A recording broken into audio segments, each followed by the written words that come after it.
ज्योतिष रतन केंद्र चैनल पर हमारे आप सभी प्रिय दर्शक गणों का बहुत बहुत हार्दिक स्वागत और अभिनंदन। मेरे प्रिय साथियों, मैं हूं आचार्य पंडित सर्वदानंद शर्मा। मेरी ओर से भी आप सभी को बहुत बहुत प्यार भरा नमस्कार। तो साथियों, आज की जो चर्चा है या चर्चा का विषय है, ये है मंथली लव राशिफल, यानी कि मासिक लव राशिफल कह दें, एक ही बात है। और ये है अप्रैल 2025 का। जी हाँ, अप्रैल 2025 में हमारे जो आप मेष लगन राशि के जातक हैं, जिनका कि एरीज असेंडेंट बनता है, उनके लिए लव लाइफ से रिलेटेड किस प्रकार के रिजल्ट्स इस अप्रैल 2025 में उनको मिलने वाले हैं और क्या स्थिति रहने वाली है। आपकी जो लव लाइफ है वो इस महीने किस दिशा में चलने वाली है।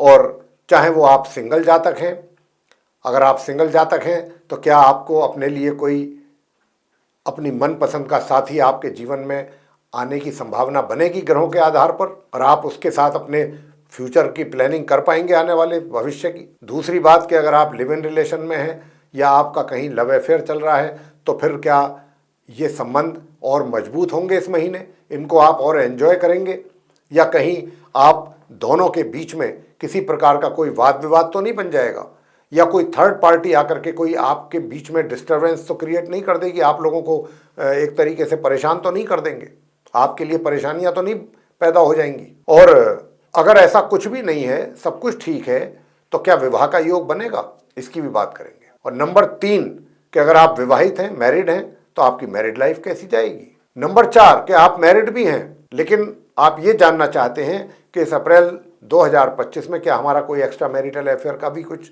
चांस बन रहा है या बनेगा ग्रहों के आधार पर। अगर बनेगा तो उसकी भी जानकारी देंगे। और अगर आप ऐसा कहते हैं कि हमारा तो पहले से ही ऑलरेडी चल रहा है, कहीं संबंध बना हुआ है, तो क्या इस महीने वो कंटिन्यू रहेगा, उसको हम एंजॉय करते रहेंगे, या उसमें भी कोई बीच में हर्डल क्रिएट हो जाएगा या कोई टेंशन हमारे लिए तो पैदा तो नहीं हो जाएगी।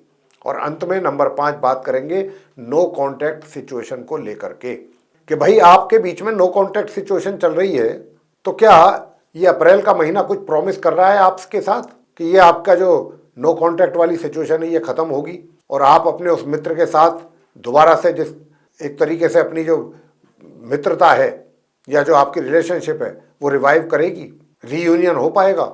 अगर ग्रहों का आपके लिए पॉजिटिव इंडिकेशन है तो जरूर होगा। सारा कुछ डिपेंड करता है ग्रहों पर। जितना ज़्यादा ग्रह आपको सपोर्ट करेंगे उतना ही आपको अच्छी सक्सेस मिलेगी, आप एंजॉय करेंगे अपनी लव लाइफ। तो आइए बात करते हैं ग्रहों की स्थिति के आधार पर। जो अप्रैल 2025 में ग्रहों की स्थिति बन रही है ट्रांजिट में, आसमान में, गोचर में, उसी के आधार पर बात कर रहे हैं और बताएंगे आपको। सबसे पहले बात करते हैं जो हमारे मेष लगन राशि के सिंगल जातक हैं, यानी कि जिनका एरीज असेंडेंट वाले जो हमारे सिंगल जातक हैं, सबसे पहले उनके विषय में बात करेंगे। तो साथियों, जो हमारे आप सिंगल जातक हैं, मैं आपसे बताना चाहूँगा कि अभी आप जिसको पसंद कर रहे हैं, तो जिसको भी आप पसंद कर रहे हैं, पसंद करते हैं और नहीं करते हैं तो कर लेंगे इस महीने। और लेकिन यहाँ पर कुछ थोड़ी दिक्कतें हैं अभी, और ये दिक्कतें कब तक ज़्यादा रहेंगी, माह के आरंभ से लेकर के और माह के मध्य तक कुछ ज़्यादा आपके लिए समस्याएं रहेंगी, कुछ दिक्कतें जरूर रहेंगी, परेशानियां, कठिनाइयां, कि आप जिस हिसाब से आप आगे बढ़ना चाहेंगे अपने उस मित्र के साथ रिलेशनशिप मजबूत करने के लिए, आगे स्टेप लेना चाहेंगे, वो जो स्टेप लेना चाहेंगे या तो उसको लेने में दिक्कत कि भाई ऐसे करना, कोई भी अगर आप कोई आगे स्टेप लेना चाहते हैं तो क्या ये उचित रहेगा या अनुचित होगा, ये भी सोचने का विषय रहेगा एक तो आपके लिए। कुल मिलाकर के थोड़ा सा टफ काम रहेगा। पसंद तो आपके हो जाएगा, और अगर आपने मान लीजिए आप आगे बढ़े भी तो आपको वो सफलता जो मिलनी चाहिए वो नहीं मिल पा रही है। कब तक? माह के मध्य तक। ये बात आप ध्यान रखिएगा। माह मध्य के उपरांत जैसे ही सूर्य का राशि परिवर्तन होगा, आपका एक तो कॉन्फिडेंस बहुत बिल्डअप होगा, बहुत तेजी के साथ आत्मविश्वास में वृद्धि, और आत्मविश्वास में वृद्धि के साथ साथ आप आगे इस पोजीशन में होंगे कि कुछ भी आप आगे अच्छा एक्शन ले सकते हैं, और जो भी एक्शन आप लेंगे वो आपकी मित्रता की ओर बढ़ेगा, और आपकी सोच बहुत अच्छी रहेगी, बहुत पॉजिटिव सोच के साथ आप आगे बढ़ने वाले हैं माह के मध्य के उपरांत। सिंगल जातक इस बात को बहुत ध्यान से सुने, मेष लगन राशि के, कि आपका माह के मध्य से यानी कि 13 अप्रैल से बहुत ही कॉन्फिडेंस बिल्डअप होगा और आत्मविश्वास में भी वृद्धि होगी, और जो भी आप स्टेप लेंगे बहुत कॉन्क्रीट स्टेप होगा, अच्छा मजबूत स्टेप लेंगे और उसके अच्छे परिणाम सामने आएंगे और आपकी जो मित्रता है ना ये मजबूत होगी। जो दिक्कतें परेशानियां हैं वो माह के मध्य तक ही रहेंगी, ये स्थिति आपकी रहेगी। लेकिन मैं आपसे इतना जरूर कहूंगा कि देखिए, अगर आप अपने मित्र को प्रपोज करना चाह रहे हैं तो माह के मध्य से पहले ना करें, बाद में ही करें। अगर आपने बाद में प्रपोज किया तो चीजें सही दिशा में चलेंगी, ज्यादा अच्छा बेहतर रहेगा चीजें आपके लिए, और ये मित्रता भी मजबूत होगी। जहां तक आपके घर परिवार का सवाल है कि अगर आप उनका भी कंसेंट चाहते हैं तो उनका कंसेंट का जहां तक सवाल है तो कंसेंट उनका भी आपको आराम से मिलने की में कोई दिक्कत नहीं आएगी, मिल जाएगा। कोई बहुत परेशानी उठानी पड़ेगी या उनको बहुत कन्विंस करना पड़े या ये हो, कोई बहुत ज़्यादा दिक्कत नहीं आएगी, हो जाएंगी चीज़ें आपके अनुकूल थोड़ी सी कोशिशों के बाद। बात करेंगे लिव इन रिलेशन में जो लोग रह रहे हैं। भाई देखिए, लिव इन रिलेशन में है या आप लव अफेयर में हैं तो मैं आपको बताना चाहूँगा कि देखिए, माह के आरंभ से माह के मध्य तक किसी भी प्रकार की अपने मित्र के साथ आप ऐसा कोई काम ना करें कि जिससे आप दोनों के बीच में वाद विवाद पैदा हो। और ये इस बात की संभावना बहुत अधिक है कि आपके वाद विवाद, कहासुनी, टेंशन, तनाव ये ज़्यादा रहने की संभावना है। लेकिन महामध्य के उपरांत चीज़ें बेटर होंगी, बेहतर होंगी, बहुत अच्छी होंगी, सुधार होगा उनमें। और आप दोनों को ही ये चीज़ों का एक तरीके से रियलाइज आप करेंगे कि हाँ भाई, हम भी गलती पे थे। आप अपने अपने आप को गिल्टी फील भी करेंगे कि नहीं, मेरी गलती थी, मुझे ऐसा नहीं करना था। ये बहुत अच्छी चीज़ है और ऐसा ग्रहों के कारण होगा कि आपको कहते हैं ना, देर आए दुरुस्त आए। माह का मध्य तक तो आप ऐसा ही निकाल देंगे। माह के मध्य के उपरांत आपको अपनी अपनी कमियों का एहसास होगा। और जब व्यक्ति को अपनी गलती का एहसास हो जाता है ना, तो व्यक्ति जो है फिर जो भी कदम आके उठाता है बहुत अप्रिशिएबल स्टेप्स होते हैं और वही आप करने वाले हैं। और फिर उसका आप एंजॉय भी करेंगे। और इतना एंजॉय करने की यहाँ पर संभावना बन रही है कि कहीं आप बाहर दूर भी जा सकते हैं, दोनों एक साथ कहीं ट्रैवल पे एंजॉय कर सकते हैं। लेकिन हाँ, इतना मैं कहूँगा कि शादी का योग तो है, विवाह का वो रहेगा माह के आरंभ से लेकर माह के मध्य तक। लेकिन उसमें तो मैं तो कहता हूँ कि विवाह की तो बात दूर की है, आपस में अगर सही तालमेल ही बैठ जाए वही बहुत बड़ी बात है।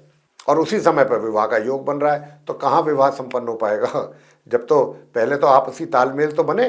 जब अंडरस्टैंडिंग ही नहीं पूरी तरीके से होगी, कुछ ना कुछ कमियां, आपको उनकी कमियां नजर आएंगी, उनमें आपकी कमियां नजर आएंगी, आप में उनको कमियां नजर आएंगी। तो ये जब चीज़ें सिलसिला चलेगा तो फिर विवाह वाली बात तो वहाँ कहाँ चल पाती है। टकराव वाली स्थिति हो जाती है ना आपसी, वो आपका खत्म होगा माह मध्य में जाके 13 अप्रैल के आसपास, 14 अप्रैल के आसपास। और वहाँ से चीज़ें जो हैं फिर यू टर्न आएगा आपकी लाइफ में और फिर आप उसको एंजॉय करेंगे बाकी के 15-16 दिन अप्रैल के। अब आगे बात करते हैं कि भाई वैवाहिक जीवन कैसा रहेगा। प्रिय साथियों, वैवाहिक जीवन में तो थोड़ा तनाव है, वैवाहिक जीवन में सुखों में कमी है। तो वैवाहिक जीवन में सुखों में कमी को दूर करने के लिए आपको जो हम उपाय देंगे वो जरूर करें, तो उससे आपके वैवाहिक सुखों में वृद्धि होगी। अब आगे बात करेंगे कि भाई वैवाहिक जीवन में तो हमने बता दिया कि थोड़ी सुखों में कमी के कारण ऐसा होगा। सुखें क्योंकि शुक्र की स्थिति जो है वो षडाष्टक संबंध बन रहा है, तो आपके वैवाहिक सुखों में कमी के संकेत मिल रहे हैं पूरे महीने। अब हम बात करते हैं उन लोगों की कि जो ये कहते हैं या ये पूछना चाहते हैं कि क्या हमारा एक्स्ट्रा मैरिटल संभव है। किसी आधार पर ही पूछ रहे होंगे आप, या आपका कोई इस तरीके का क्वेरी होगा। अगर है तो, अगर आपके जीवन में भी कुछ आपको ऐसी कोई इंडिकेशन मिल रही है तो वो भी बात हम आपको यहाँ पर पूरी तरह से स्पष्ट कर देते हैं। देखिए साथियों, यहाँ पर जो मैं देख पा रहा हूँ, कोई बहुत स्ट्रॉन्ग ऐसा योग तो नहीं दिख रहा है कि आपका कोई एक्स्ट्रा मैरिटल अफेयर्स कोई अचानक कोई डेवलप हो जाए, ऐसी कोई स्टोरी इस अप्रैल के महीने में। लेकिन मैं उनके लिए कह सकता हूँ कि जो पहले से इस रिलेशनशिप में हैं वो ज़रूर इसको एंजॉय करने जा रहे हैं। हालांकि एक तरफ तो वो एंजॉय करेंगे, दूसरी तरफ उनको थोड़ा तनाव और टेंशन भी रहेगा। यानी कि उनकी मैरिड लाइफ तो डिस्टर्ब है, उसमें तो डिस्टर्बेंसेज हैं, लेकिन दूसरी ओर जो उनका एक्स्ट्रा मैरिटल अफेयर है उसमें वो एंजॉय कर रहे हैं, उसको पूरे ढंग से एंजॉय करेंगे आप अपने उस मित्र के साथ। मुझे उसमें किसी प्रकार की कोई कमी पेशी नज़र नहीं आ रही। अब आते हैं कि जिनका जो नो कॉन्टैक्ट सिचुएशन में चल रहे हैं उनके लिए मैं कुछ चीज़ें बताऊंगा कि आपको कब और किस प्रकार के स्टेप लेने से आपको लाभ होगा, यानी कि परेशानी नहीं होगी, और कब आपको परेशानी होगी। जो ग्रह बोल रहे हैं उसके आधार पर ग्रहों की जो स्थिति है। तो साथियों देखिए, माह के आरंभ से और माह की 13 अप्रैल तक का जो समय है, अगर इस समय अवधि में आप अपने उस मित्र को अप्रोच करते हैं उससे मिलने की या उससे बातचीत करने की, तो नतीजा ऐसा होगा कि उससे आपको तकलीफ होगी। ये मैं आपको बताना चाहता हूँ। किसी भी प्रकार से अगर आप अपने उस मित्र के साथ संपर्क स्थापित करना चाहते हैं कि भाई चलिए किसी तरीके से बातचीत हुई हो जाए या कहीं मीटिंग हो जाए हमारी आपस में, हम मिलजुल करके सारी अपनी जो भी पुरानी कहीं पर भी कोई कन्फ्यूज़न है हमारे बीच में, डाउट्स हैं, वो हम क्लियर कर लेंगे, लेकिन ऐसा संभव नहीं होगा, बल्कि चीज़ें और उलझ जाएंगी साथियों। बेशक आप ये अनुभव करके देख सकते हैं। मैंने आपको 1 अप्रैल से 13 अप्रैल तक की समय दिया है, लेकिन अगर आप 13 अप्रैल के बाद कोशिश करेंगे कि भाई आप अपने उस मित्र के साथ संपर्क करें, तो मैं ये कह सकता हूँ कि फिर सुधार की काफ़ी गुंजाइश है, काफ़ी पॉसिबिलिटीज़ हैं कि चीज़ें जो हैं वो आपके अनुसार जैसा आप चाहते हैं वैसा ही हों, और आपका जो वो मित्र है ना, उसके भी द्वारा आपको कुछ अच्छा ही रेस्पॉन्स मिलने वाला है, काफ़ी अच्छा रेस्पॉन्स मिल सकता है। और जो आप सोचकर चल रहे हैं कि हमारा रीयूनियन हो, हमारी रिलेशनशिप रिवाइव करे, तो मैं इसमें देख रहा हूँ या देख पा रहा हूँ ग्रहों की स्थिति के आधार पर कि भाई 13 अप्रैल के बाद का जो सीन है वो आपके लिए काफ़ी पॉजिटिव रिजल्ट्स की ओर इशारा कर रहा है। आपके केस में मेष लगन राशि के जो जातक हैं, जो नो कॉन्टैक्ट सिचुएशन में हैं, काफ़ी कुछ आप आगे बढ़ सकते हैं और अपने पुरानी चीज़ों को भुला करके कुछ अच्छे परिणाम आपको प्राप्त होने की यहाँ पर संकेत मिल रहे हैं अपने उस मित्र की ओर से भी। तो मैं जैसी ग्रहों की स्थिति है उसके आधार पर यही कह पाऊंगा कि उससे क्या होगा, आपका एक कॉन्फिडेंस भी बढ़ेगा, आत्मविश्वास में भी आपके वृद्धि होगी। यकीनन भाई कोई चीज़ अगर हम चाहते हैं और उसके लिए हम कोशिश करते हैं और उसमें हमको सफलता मिलनी आरंभ हो जाए या मिल जाए, तो व्यक्ति को और उससे ज़्यादा क्या चाहिए। ऐसा ही कुछ हम 13 अप्रैल के बाद आप मेष लगन राशि के जातकों के लिए यहाँ पर देख रहे हैं। ग्रह काफ़ी सपोर्ट कर रहे हैं आपको। इसके लिए आपको कहीं दूर भी जाना पड़ सकता है अपने उस मित्र के पास।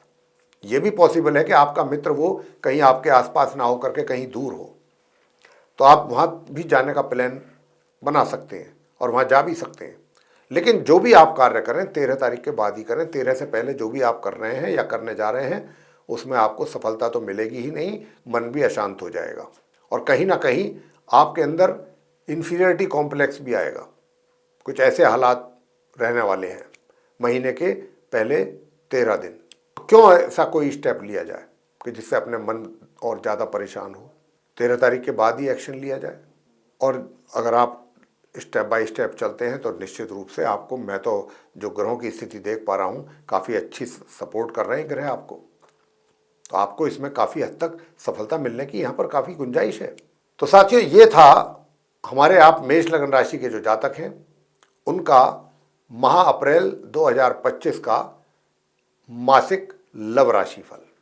और अगर आपको ये वीडियो पसंद आया है तो आप इसको लाइक करें, और अभी तक अगर आपने हमारा चैनल सब्सक्राइब नहीं किया तो चैनल को भी ज़रूर सब्सक्राइब कर लें। अधिक से अधिक मात्रा में इस वीडियो को शेयर करें ताकि दूसरे लोग भी लाभ के साथ साथ उनको कुछ गाइडेंस भी मिल सके। और यदि आप चाहते हैं आने वाले दिनों में जो भी वीडियोस हमारे बनेंगे एस्ट्रोलॉजी के टॉपिक पर, वे सभी एक एक करके विद नोटिफिकेशंस आप तक पहुंच जाएं और आप उनका भी लाभ उठा सकें समय पर, तो उसके लिए बेल आइकन भी प्रेस जरूर कर दीजिए। तो साथियों इसी के साथ इस चर्चा को समाप्त करेंगे और अपने आप सभी प्रिय दर्शक गणों से लेंगे इजाज़त। आप सभी का सहृदय बहुत बहुत धन्यवाद। जय माता दी।